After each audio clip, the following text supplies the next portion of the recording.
Thank you for watching. Subscribe on Betrayed Man's Diary for more stories. My name's Jordan. I'm 46 now.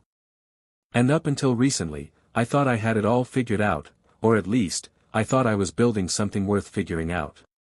For just over 3 years, I was in a relationship with someone I genuinely believed might be my forever person. Her name was Melissa. She's 33. And for the longest time, we were that annoyingly close couple. The kind that finishes each other's sentences, that knows exactly how the other takes their coffee without asking, that can sit through a 2-hour movie in silence and still feel like the room is full of conversation. It wasn't love at first sight or some whirlwind romance. No, we started slow, cautiously. Both of us had our own histories, our baggage, our personal rules. We met at a small concert downtown, randomly, through mutual friends. She was wearing a band tee from a group I hadn't thought about since college, and we bonded over a shared love of moody 90s rock and overpriced food truck tacos. We exchanged numbers that night and texted for a few weeks before actually going out. When we did, it was just coffee. Safe. Simple. I remember sitting across from her at that little cafe with the mismatched chairs and thinking, this could be something real. And it was.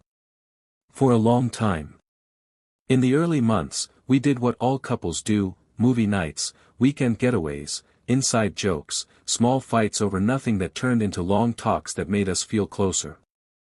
We learned each other's habits, flaws, favorite takeout orders.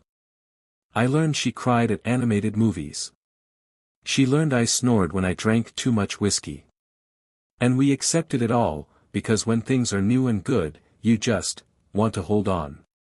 Eventually, we moved in together. We found this apartment in a semi-quiet neighborhood, old building, lots of charm, kind of falling apart in that quirky way you convince yourself is romantic when you're happy. Rent was manageable, and we liked the creaky floors and the way the radiator hissed in the winter. Our day-to-day life was full.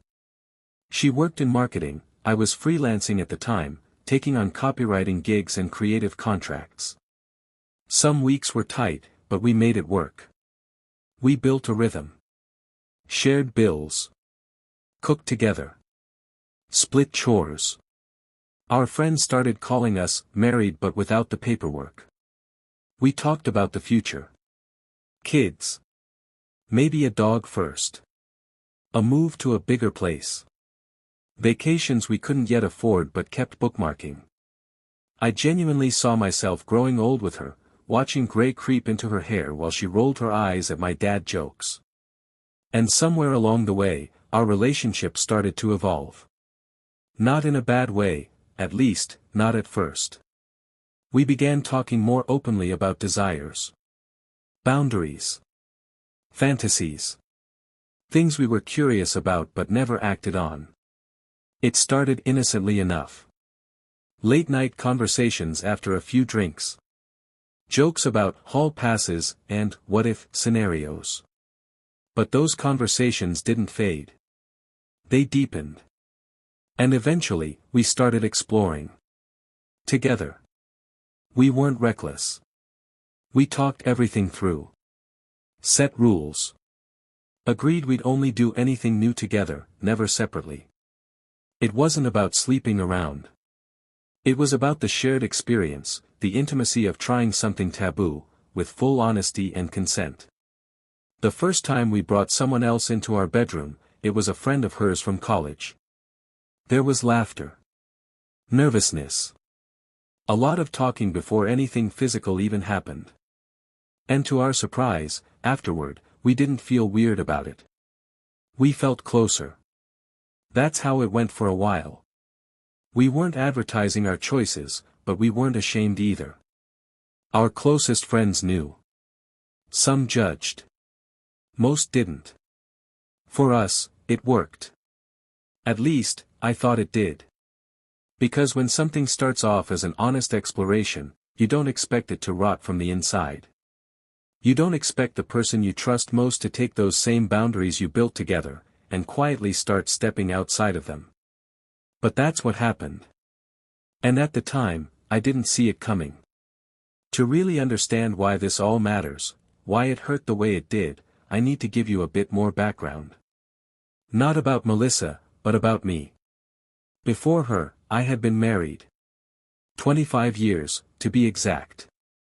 It was the kind of marriage that, on the surface, looked solid. Long-term. Stable. The kind people assume is unshakable just because of the time behind it. But time doesn't equal happiness.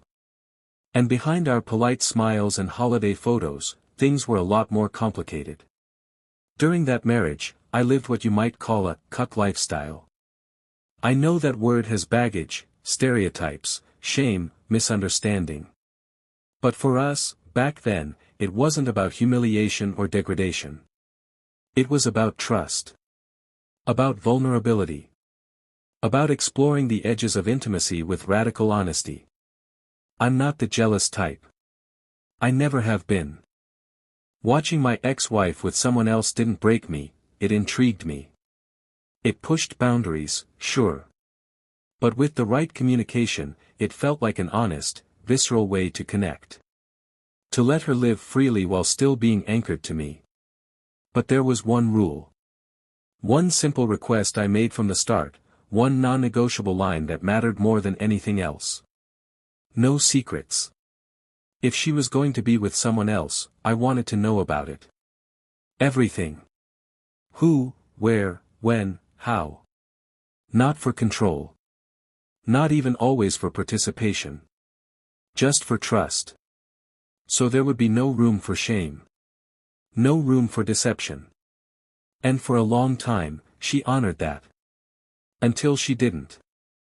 I won't go into all the details here, maybe some other time, but the short version is that toward the end of our marriage, she started keeping things from me. Hiding conversations. Deleting texts. Saying one thing while doing another.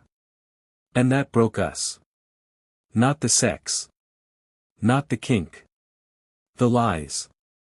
So when that chapter finally ended, I told myself that if I ever loved someone again, really loved them, I would carry only one principle forward. Total transparency. That was the only thing that mattered to me. If we were going to share our desires, if we were going to build something unconventional, it had to be based on radical honesty. No secrets. No shadows. And Melissa, she seemed to understand that. When I opened up to her about my past, the kind of relationship I'd had, the things I'd explored, she didn't flinch. She didn't run. She asked questions. She was curious. Thoughtful. She said it made her feel closer to me, that I trusted her with that kind of truth. She told me she loved how open I was. She said she'd never keep anything from me. And I believed her. God, I wanted to believe her. Because when someone says all the right things, when they look you in the eyes and swear they'll never lie, you don't question it. You don't imagine that, somewhere down the road, those same eyes will look through you like you're in the way. At the time, I thought this was the healthiest relationship I'd ever been in. Now I know better. In hindsight, the warning signs were there, soft at first, almost too subtle to notice. I remember the day I found the messages. I wasn't snooping, not intentionally. Melissa had left her laptop open on the kitchen counter, and I went to close it when a notification popped up. Just a message preview, casual, from some guy named Eli. It wasn't explicit. Not flirty in any obvious way. But it read, off. Like a conversation that had skipped a few pages. I told myself not to overreact. Curiosity got the better of me. I scrolled through their messages. Then a few more. Different guys. All from some chat app one didn't even know she used. Nothing explicitly sexual. No nudes. No dirty talk. But the tone, the familiarity, was intimate in a way that made my chest tighten. It was the kind of casual closeness you only build through repetition. Frequency. Hidden space. These weren't random messages. These were patterns. I sat with it for a few hours. Tried to rationalize it. Maybe they were just friends. Maybe she was lonely. Maybe she just liked the feeling of being seen. I didn't want to assume the worst. We had always agreed on openness, within limits, and always together. Always with disclosure. But this felt different. So that night, I asked her about it. I was calm. Measured. I didn't accuse her of anything. I just said, "Hey, I saw some messages. There's nothing too crazy in them, but, are you talking to people?" Her reaction? She lied. Flat out. Looked me dead in the eyes and said, "No." What messages? I mentioned the names. The app. The timing. She brushed it off. Said they were just old friends, or some networking thing, or something she had deleted months ago. Her answers didn't line up, but she said them with such confidence that I almost doubted myself. Almost. She spun it like I was being paranoid. Overthinking. Invasive. And because I'd lived through a version of this before, I told myself not to spiral. I convinced myself it wasn't that serious. That maybe she was just an avoidant type. That maybe she didn't want to be vulnerable, didn't know how to communicate discomfort, so she distanced herself with little half-lies and digital distractions. I told myself, she's not cheating. I told myself, this isn't like before. But deep down, a part of me, the one that had already been broken and rebuilt once before, felt the familiar tremor of fear. That cold, creeping feeling that something sacred was already slipping through my fingers. And I ignored it. Because I loved her. And because love, for people like me, often means giving the benefit of the doubt long after it stops being earned. The shift didn't happen overnight. It came on slow, like dusk creeping in before you realize the sun's even gone down. For a few months, Melissa's energy started changing, not dramatically, not in ways that anyone else might have noticed. But I did. I felt it. In the tiny spaces between us where warmth used to live. She stopped initiating sex. That was the first real sign. Not just the act itself, but the vibe. The connection. The teasing glances. The spontaneous affection. It all started to fade, like someone had slowly turned the volume down on who she used to be. At first, I chalked it up to stress. Work. Fatigue. Everyone hits dry spells, right? No relationship is immune to the ebb and flow. I didn't want to make a big deal out of it. I tried not to overanalyze. But the thing is, it wasn't just sex. It was everything. The way she touched me changed. Quick hugs instead of lingering ones. Pecks on the cheek instead of full kisses. Even the way she sat near me, a subtle leaning away, a stiffness I hadn't felt before. Our conversations thinned out. They used to stretch for hours, about everything, nothing, whatever filled the room. Now they were transactional. Grocery lists. Bills. Did you feed the cat? I asked her once if something was wrong. She smiled too quickly and said, "No, I'm just tired. Work's been crazy." I wanted to believe that. I needed to. But even the parts of our relationship that used to reignite us, the adventurous side, the playful, slightly edgy connection we had, started to feel mechanical. We did have a couple of encounters during that time. A guy or two we'd met through safe circles. People we vetted together, like always. But even that felt different. She seemed disconnected during those experiences. Physically present, mentally a million miles away. Where there used to be this shared thrill, this undeniable us behind everything we did, now it felt like I was watching a performance she didn't even want to be in. Afterward, we barely talked about it. No pillow talk. No laughter. Just silence and a quick shower. I asked her how she felt about it. She shrugged. Said, it was fine. Fine. That word hit me like a gut punch. Not because I needed her to say it was amazing, but because fine was the word people use when they don't want to tell you how they really feel. It was the first time I felt like I was sleeping next to someone who was already halfway gone. It was supposed to be a light weekend, one of those impulsive escapes from routine. We met up with a friend we hadn't seen in a while, someone we'd both known for years. Let's call him Travis. He was the kind of guy who always brought a bit of chaos with him, funny, charming, unpredictable. The life of the party in all the ways that made you laugh until the buzz wore off and you realized he didn't have an off switch. We partied for a night or two. Nothing extreme, but enough to loosen things up. Drinks, music, jokes that were a little too loud, games that blurred boundaries. The kind of atmosphere where inhibition disappears slowly, then all at once. Melissa was drinking, but she was grounded. At least she seemed that way. She told me early on, straight-faced, that she had no intention of sleeping with Travis.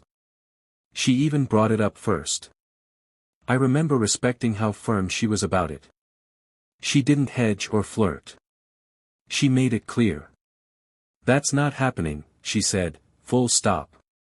And I believed her. Because why wouldn't I?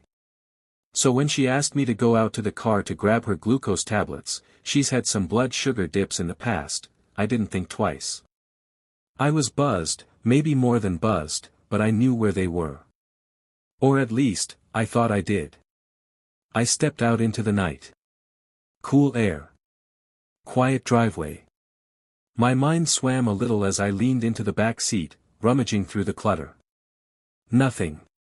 I checked the glove box. The door pockets. Under the seat.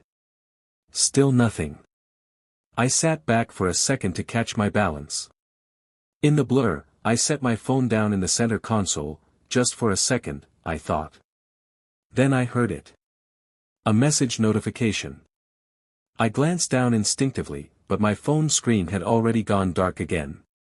When I reached for it, it was gone. Not on the seat. Not in my jacket. I stood up, checked under the car light, retraced my steps, even opened the back door in case it fell somewhere. Nowhere. 10 minutes passed. That's when she called. Her voice on the other end was calm, too calm. She asked if I was okay, if I'd gotten distracted, then casually mentioned that she double-checked and the glucose tablets weren't in the car after all. They must be at home, she said. And something about her tone, it didn't match her words. There was a kind of rehearsed smoothness to it. Like she was waiting to see how I'd react. Her voice was steady, but it lacked warmth. The kind of voice people use when they're trying not to sound nervous. And the background was quiet. Too quiet. No music. No laughter. Just this strange, thick silence. The kind that fills a room right after something happens that wasn't supposed to. It was like the whole house had paused. I told her I was fine. That I'd be back in. She said, okay, and hung up. That's all. But when I stepped back inside, I felt it instantly. The shift. The energy. The way both of them looked at me just a half second too long, like they were reading my face. Like they were trying to figure out what I knew. And I didn't know anything for sure. But I felt it. That something had changed in those 10 minutes. That maybe those tablets were never the point. That maybe I'd been sent out of the room for a reason. I didn't say anything that night. Not when I walked back into the room. Not when I saw Melissa sitting too still on the couch, her hands folded tightly in her lap like she didn't trust them to stay still on their own. Not when Travis made a joke, too loud, too fast, and avoided eye contact as he refilled his drink with a hand that shook slightly at the wrist. I didn't say a word. But my gut? It was screaming. There's a certain kind of silence that settles in a room when something has happened, a silence that isn't just absence of sound, but presence of something else. Something heavy. Suspicious. Off. I was only gone 20 minutes, maybe a little less. But it felt like I'd walked into a different version of reality when I came back inside. Like they'd both stepped into a scene that didn't include me, and now they were trying to act like nothing had changed. The whole vibe was different. No one mentioned the missing glucose tablets again. I didn't sleep much that night.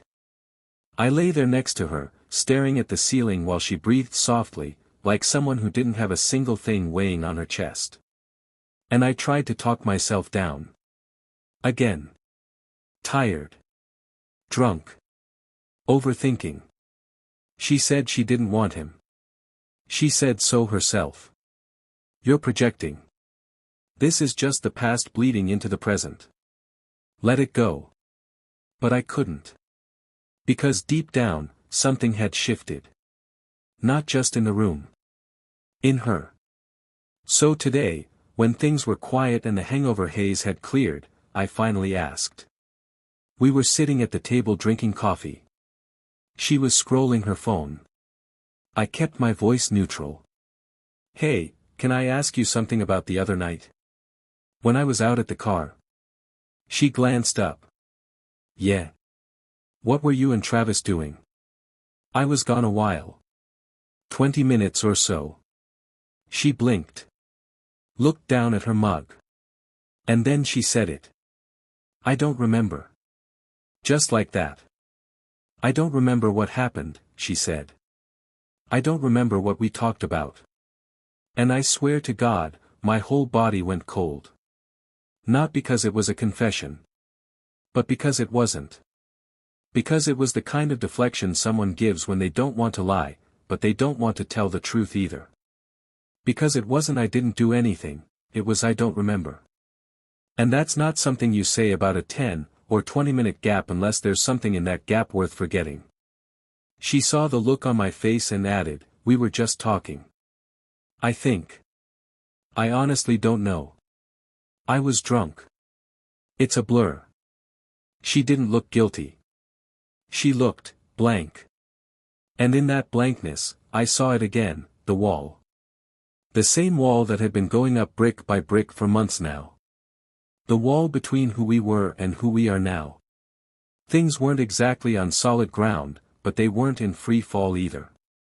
After the weirdness with Travis and the night I spent questioning everything, Melissa seemed to level out again. Not back to her old self, not fully, but calmer. Focused. Or at least, that's how it looked from the outside. She'd recently started massage therapy school, which gave her a new routine and a sense of purpose she said she'd been missing. I supported it. Fully. I wanted her to grow, to explore something she was passionate about. She needed something of her own, and maybe we needed the structure, too. At first, it felt like a good shift. Our conversation started to have substance again. She seemed excited in a way I hadn't seen in months. She was meeting new people, learning new techniques, coming home with notes and stories.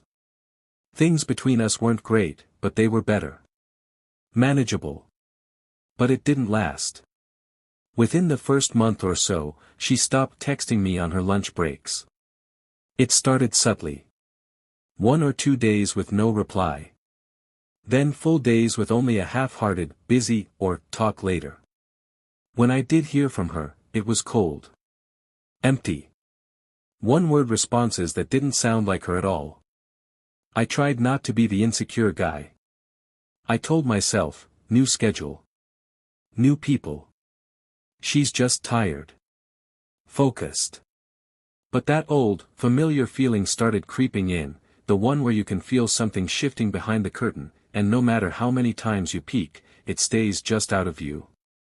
Then came the moment that shattered what little peace we had. About 2 months into her program, she came home with a small bag from the drugstore. Nothing unusual, gum, water, makeup wipes, the usual clutter of convenience store essentials. She seemed quiet, a little distracted, but not upset. I didn't press. Later that night, I noticed the bag sitting on the counter. And inside was a 3-pack of pregnancy tests. I stared at them like they were something radioactive. I picked up the box and turned it over, thinking maybe I misread. But no. They were definitely pregnancy tests. I stood there, heartbeat accelerating, waiting for the floor to fall out. She walked in a few minutes later and saw me holding the box. Her face didn't change much, just a flicker of recognition, followed by a soft sigh, like she'd been rehearsing something. "I bought those for a girl in class," she said. She told me there was a student in her program, a younger woman, 23, maybe 24, who was in a rough spot. Her mom was strict. Controlling. The girl was nervous, embarrassed, and didn't want to be seen buying the tests herself. Two guys from their class, guys Melissa had mentioned in passing before, offered to drive them to grab lunch. The girl asked if they could stop by the pharmacy too. Supposedly, Melissa bought the tests to help this classmate avoid suspicion or judgment. She told the story with so much calm, so much practiced empathy, that part of me wanted to believe her. But my instincts were screaming again. So I waited. Didn't say much. Later that week, I was doing a routine check of our shared bank account. I wasn't even looking for anything. Just seeing what bills had cleared. But there it was, a small charge from the exact pharmacy she said they'd stopped at. And taped inside the box, the pregnancy test box, was the receipt. Her card. Her signature. Not a dime from anyone else. She bought those tests. All 3. We had been married for 6 months at that point. 6 months of trying to build a foundation.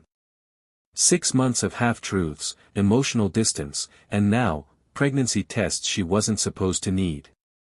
The following week, I decided to drive Melissa to class.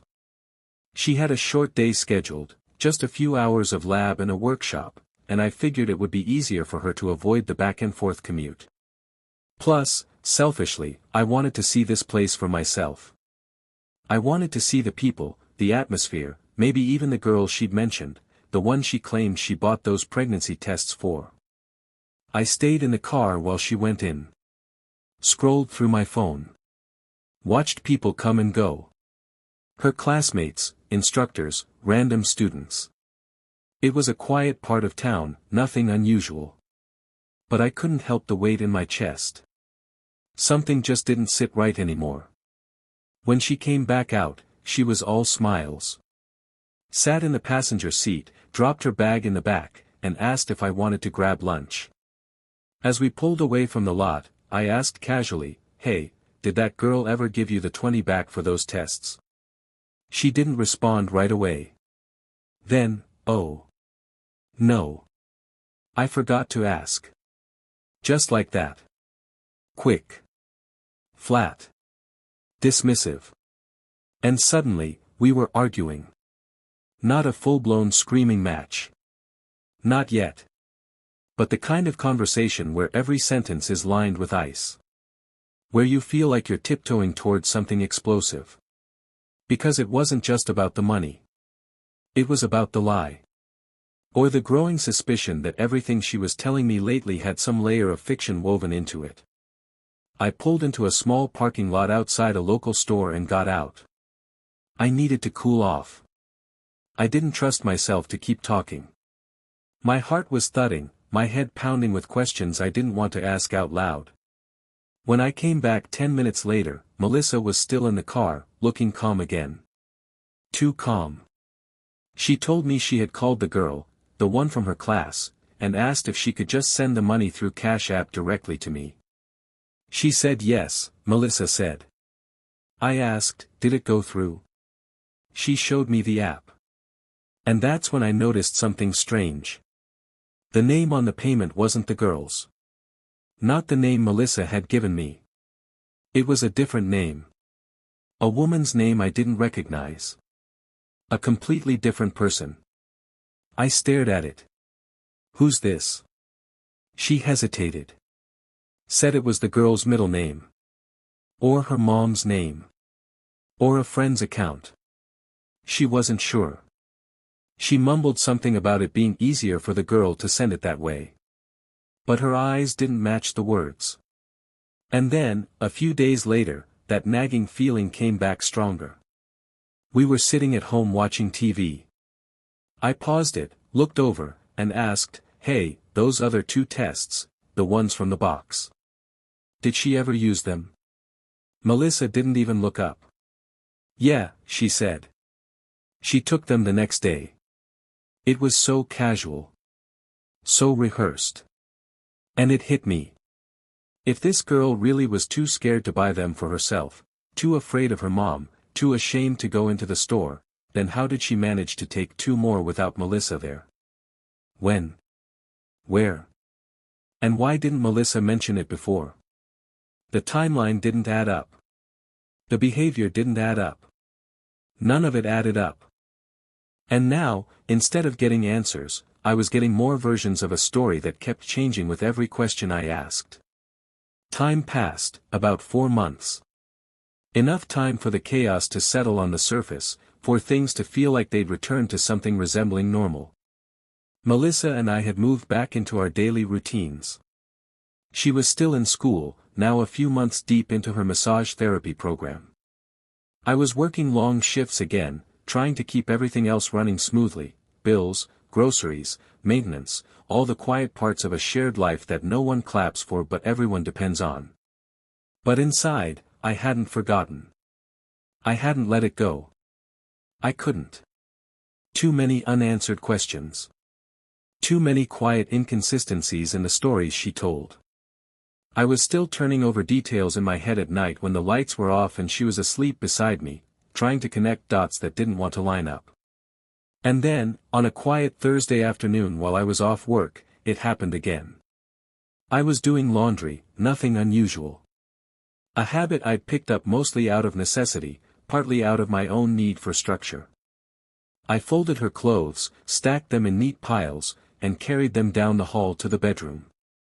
When I opened her drawer to put things away, I saw a bag tucked in the back, small, pale green, the kind you get from a drugstore. One I didn't remember seeing before. Curious, I opened it. Inside was a single pregnancy test. Just one. Still in the box. Unused. The third from the pack, I assumed. Except, that wasn't the agreement. When we last spoke about it, Melissa told me that all 3 tests had been used. First, she said she'd given them to her classmate. Then the girl allegedly came back and gave them back. Then she took them again because of her strict mother. The story shifted so often that it had turned into verbal quicksand. But standing there, holding that test, I felt the pit in my stomach turn cold. Because now I knew for certain, she lied. At least one test hadn't been used. And I had no idea what the other 2 had actually been used for, or by whom. I confronted her that evening. Waited until we were both seated, phones down, nowhere to run. I brought out the bag and placed it on the table. She looked at it. Then looked at me. Didn't say anything at first. So I asked, "Why is there still one test left?" Her initial response was confusion, fake confusion. "What do you mean? Weren't there only 2 in the box?" I stared at her. Said nothing. She backtracked. Quickly. "Oh, no, wait. I mean, there were 3, but I gave them all back to her, remember?" I didn't reply.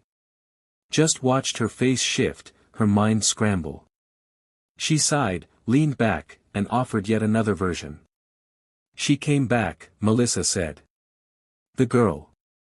She came back and asked if I'd hold on to them for her again. She was still scared. Still hiding things from her mom." I asked, "So why did you say they were gone?" She shrugged. Said she didn't think it mattered. That's when I knew, it mattered. It mattered more than anything. Because I wasn't even chasing the truth anymore. I was chasing a moving target that she kept dragging just out of reach. And the worst part? She wasn't even trying to be convincing anymore. There's always that final piece. That one last thing you stumble across, not because you're looking for confirmation, but because something inside you already knows. You're just hoping you're wrong. 2 weeks ago, I was cleaning out the browser history on our shared laptop. Routine stuff. Clearing out old tabs, downloads, spam. The kind of mindless task you do on autopilot while a podcast plays in the background. I wasn't even suspicious. Not that day. But then I saw it. Dozens of entries, all clustered across 2 weeks in October of last year. Search after search for female doctors near me. At first, I assumed it was health-related. Routine. Maybe something she didn't want to talk about. No big deal. But then the next string of searches showed up. Planned Parenthood near me.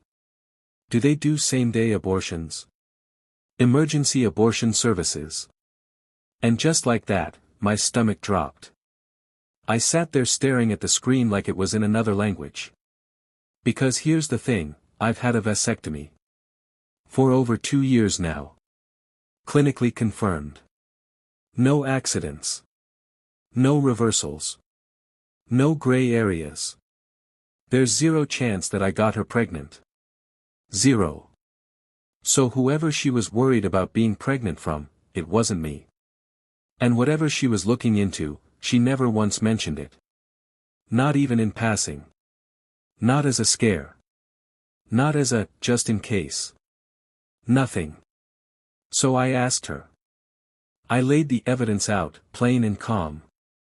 I asked why she was searching for Planned Parenthood, why she was checking abortion timelines, why she was trying to find same-day procedures, in secret, while I was at work. And just like all the other times, she had an answer ready. She said it was for a friend. Same kind of story she used for the pregnancy tests. Someone in class was scared, she said. Didn't know where to go. Asked me to help her look things up. I didn't even argue. Not this time. Because her tone didn't even try to sound believable. She wasn't panicking. She wasn't emotional. It was like she was reading a line off a script she barely believed herself. That's what broke me. Not the possibility of cheating. Not even the likelihood that she got pregnant by someone else and handled it alone. What broke me was the lie. The pointless lie. Because I'm not monogamous. She knew that from the beginning. We built our foundation on openness. On honesty. I was the kind of man who could have heard the truth, would have handled it, however painful, if she had just given it to me. But she didn't. She lied. Over and over. Not to protect me. Not to preserve the relationship. But out of something deeper. Something colder. I've spent weeks asking myself why. Why lie to a man who isn't afraid of the truth? Why hide, when I already accepted her desires, her curiosity, her past? And the only answer I've come up with is this. Because she didn't lie to avoid hurting me. She lied because she didn't respect me enough to tell the truth. And that's what I can't forgive. Don't forget to like, subscribe and hit the notification bell so you won't miss any of our dramatic stories. See you in the next video.